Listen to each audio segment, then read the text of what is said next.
একবার সবাই মিলে মহব্বতে প্রাণ খুলে দরুদ পড়ুন তো।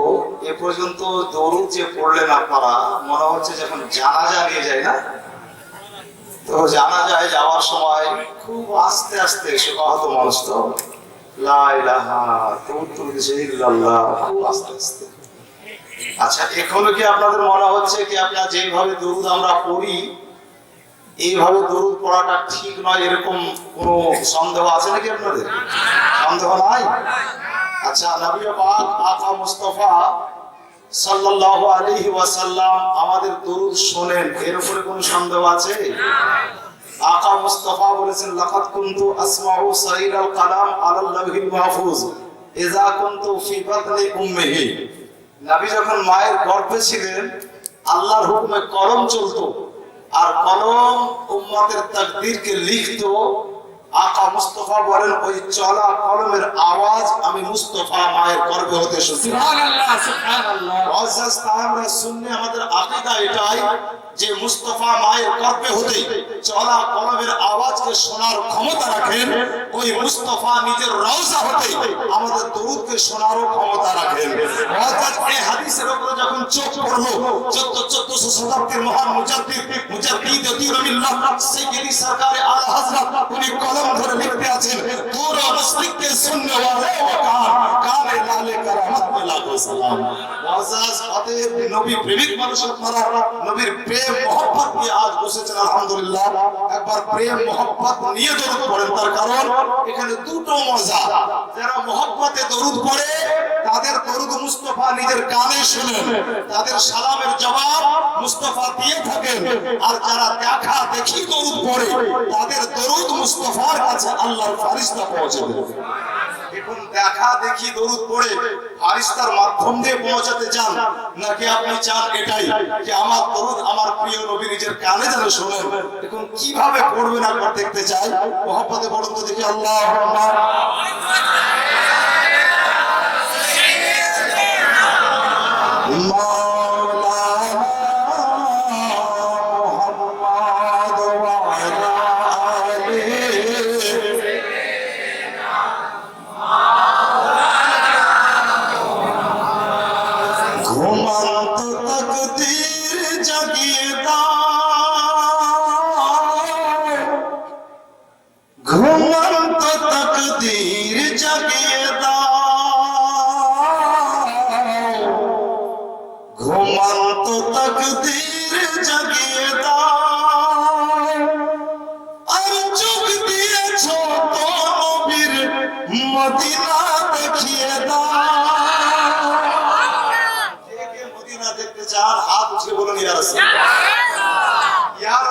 বলা জায়েজ কিনা প্রমাণ দেওয়ার দায়িত্ব আমরা গ্রহণ করেছি, ওটা আপনাদের দায়িত্ব নয়। যদি মাশাআল্লাহ কারো সাহস থাকে তাহলে বারবার বলা হয়েছে সামনাসামনি বসবে, মাশাআল্লাহ একবারে সাদরে গ্রহণ করব। মাশাআল্লাহ যদি ভুল আমরা হয় তাহলে তাদেরটা গ্রহণ করব, আর যদি ভুল আপনারা থাকেন অনুরোধ করবো এটাই, ভুল পথ ছেড়ে সঠিক পথে চলে আসুন।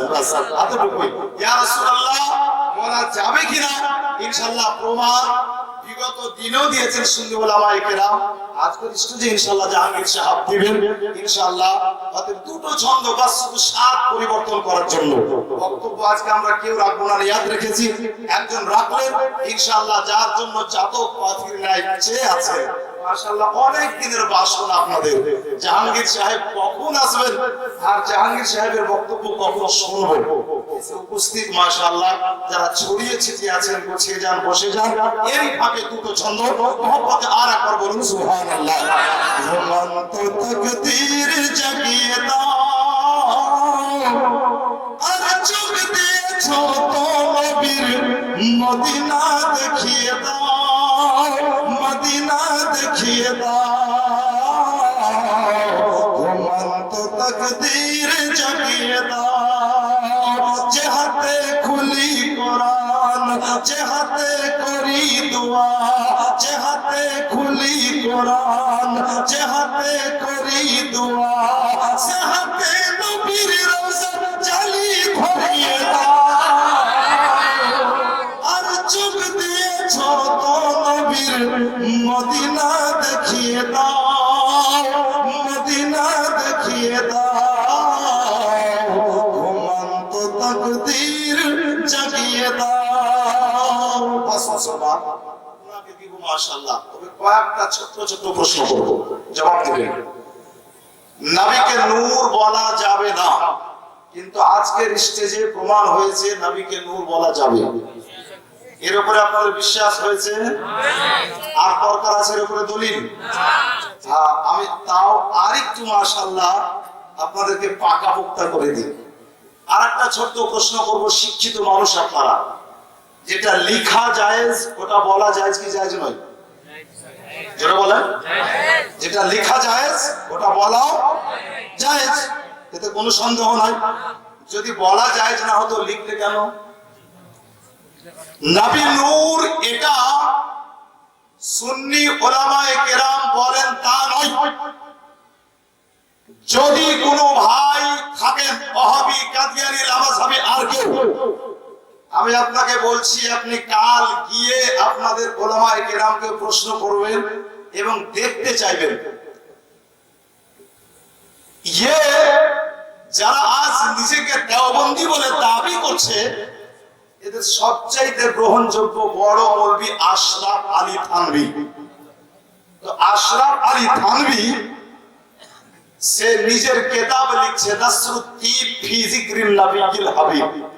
এই কিতাবের 25তম পৃষ্ঠায় লিখছে নবী নূর। জোরে বলেন সুবহানাল্লাহ। আচ্ছা ভাই, লেখা যদি জায়েজ হয় তো বলা কেন জায়েজ হবে না? মুফতি কোন সুন্নি যদি ফতোয়া দেয় কাফিরের, তাহলে চরম গায়ে লাগে। সুন্নি মুফতিদের কাজই হচ্ছে কাফিরের ফতোয়া দেওয়া। ভাই একবার নিজের কুঠিটা উদাম করে রাখেন না।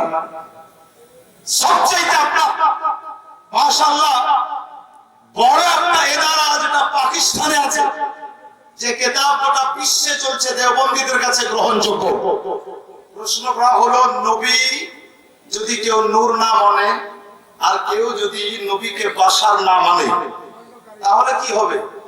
তো ফতোয়ায়ে ফরিদিয়ায় উত্তর দিচ্ছে কি, নবীকে যে নূর না মানবে সেও কাফির, নবীকে যে বাশার না মানবে সেও কাফির। এটা আমাদের ঘরের ফতোয়া নয়, আল্লাহর কসম বড় জিম্মেদারির সাথে বলছি।